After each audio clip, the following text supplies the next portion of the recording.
agak kaget juga, tapi saya garis bawahi berarti tidak mengkhawatirkan buat partai Golkar ini. Lah, Golkar dari dulu kan sejak lahirnya ya masih golongan karya sampai menjadi partai, bahkan jadi partai itu jadi sasaran. Bagaimana Bang Akbar ketika itu dilempari batu di Jawa Timur, mobilnya seperti apa, tapi pada waktu itu justru Golkar jadi menang.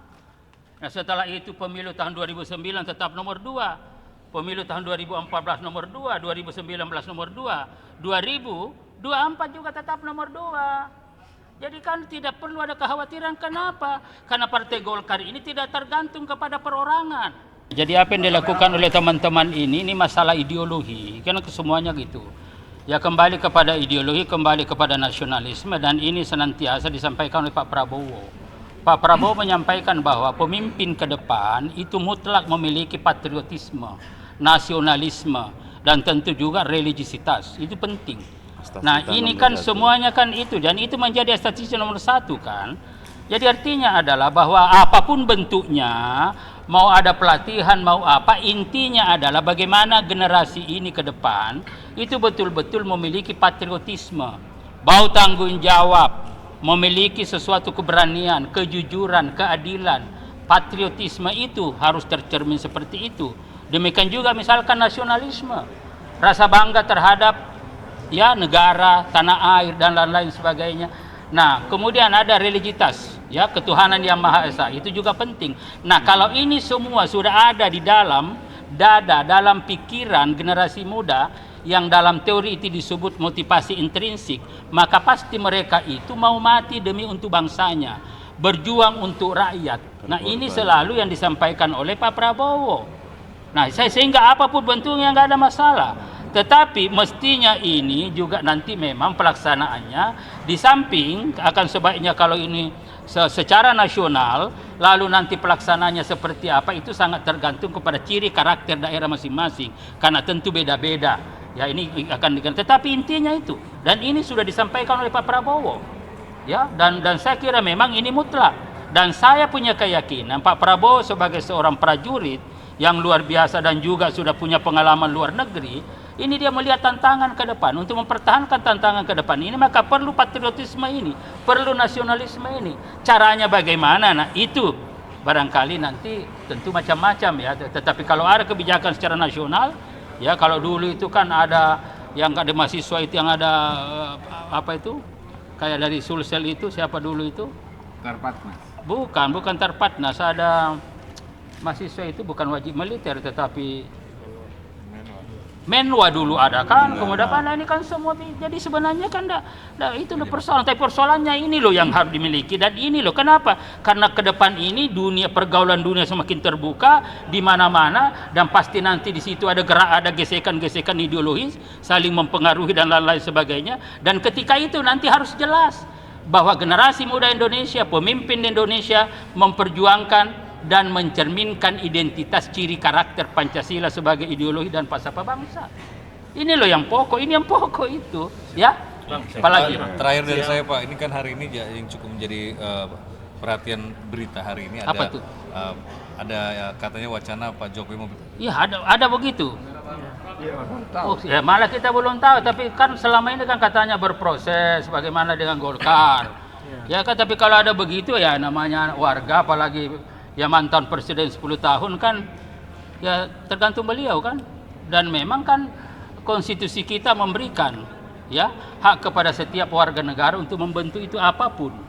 Ya tetapi ya itu agak kaget juga. Kenapa? Karena tadinya ini kan ramai terus dengan Golkar, dengan apa dan lain-lain. Tapi kalau ada berita begitu tentu ya kita tentu kembalikan kepada beliau. Ya kalau memang itu menggunakan haknya sebagai warga negara ya untuk mendirikan, saya kira pasal berapa itu Pak Pangga? Kan ada itu. Jadi kan. Tapi kan dengan beberapa isu beberapa waktu belakangan berkali-kali Jokowi bahkan anaknya dibilang mau masuk bergabung. Nah itu yang saya katakan, begitu tanya kan baru loh kok begitu. Ya selama ini kan berproses katanya ini. Ya kalau ya udah kan tidak bisa dipaksa juga. Kan lah begitu. Yang namanya berpartai itu kan harus didasarkan pada pertimbangan-pertimbangan ideologis, karena itu kan yang pokok. Kalau ya dan ideologi Golkar kan jelas Pancasila, dan Golkar ini juga lahir sebagai reaksi terhadap gerakan komunis pada waktu itu yang ingin mengganti Pancasila.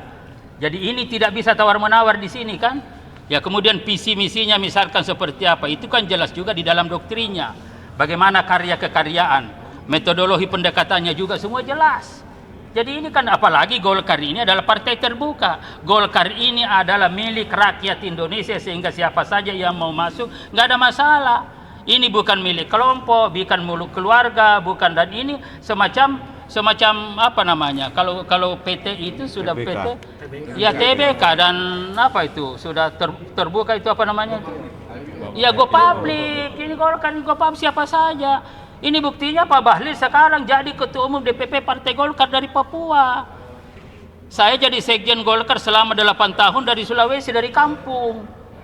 Bukan anak pejabat. Gitu loh, inilah hakikat Golkar. Golkar adalah milik rakyat, ya dari partai terbuka, ya, dan karena itu siapa saja dan lain-lain sebagainya. Nah, ada berita itu ya agak kaget juga karena selama ini kan diramaikan terus bahwa bagaimana Golkar tiba-tiba ada berita begitu, tetapi tentu kita di Golkar juga tidak bisa menghalangi karena setiap warga negara Indonesia adalah punya hak Tadi Bapak untuk berserikat. tadi Nah, Anda sempat sebut kagak kaget juga, tapi saya garis bawahi berarti tidak mengkhawatirkan buat partai Golkar ini. loh, Golkar dari dulu kan sejak lahirnya ya masih golongan karya sampai menjadi partai, bahkan jadi partai itu jadi sasaran. Bagaimana Bang Akbar ketika itu dilempari batu di Jawa Timur, mobilnya seperti apa, tapi pada waktu itu justru Golkar jadi menang.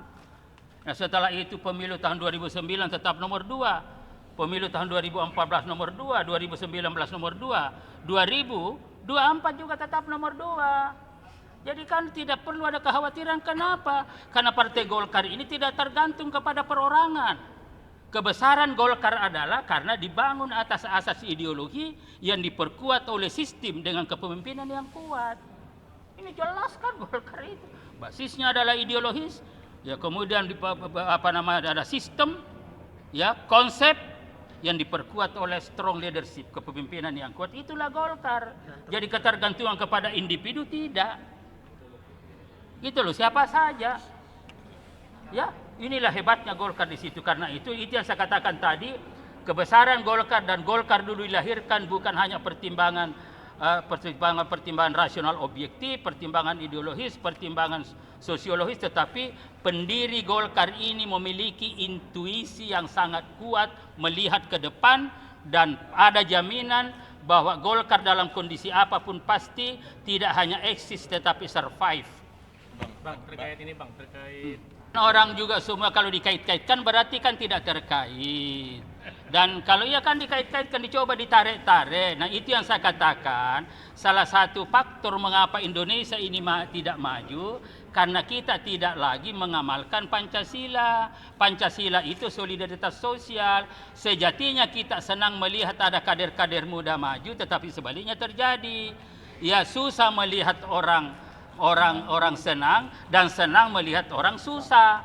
Nah artinya, karena itu olah mengolah, terjadi politiking. Nah inilah sebenarnya apa hubungannya dengan ketua umum saya dengan oplosan itu. Jadi Menteri SDM aja tahun 2004, peristiwa itu 2003. Dan nanti akan dilihat mulai daripada 2019, 2020, 2021, 22, 23. Ya, Ketua Umum Golkar, Bung Bahlil Lahadalia menjadi Menteri SDM itu pada akhir 2024. Lalu mau dikaitkan apa? Nah ini aja, artinya apakah tidak ada olahan lain? Gitu loh, kalau mencari olahan lain ini agak cerdas dikit. Itu kan lebih baik. Kalau tidak cerdas, artinya tidak cerdas, tidak faktual, tidak logik. Kalau hanya sekedar politik, kan semua juga orang tahu bahwa posisi Pak Bahlil sekarang itu memang ya di Kim juga itu jadi sebagai Menteri SDM, dan memang di situ juga menjadi seperhatian orang, menjadi Ketua Umum DPP Partai Golkar dari Papua dan masih anak muda juga jadi perhatian karena berada pada epicentrum politik kenegaraan, kebangsaan. Nah kalau itu yang jadi persoalan, kacau. Kapan Indonesia maju kalau caranya begitu itu loh. Mestinya kan kalau mau Indonesia maju ada putra bangsa terbaik dari Papua, dari manapun Republik ini kita harus berikan dukungan sepenuhnya. Udah ya. Terima kasih.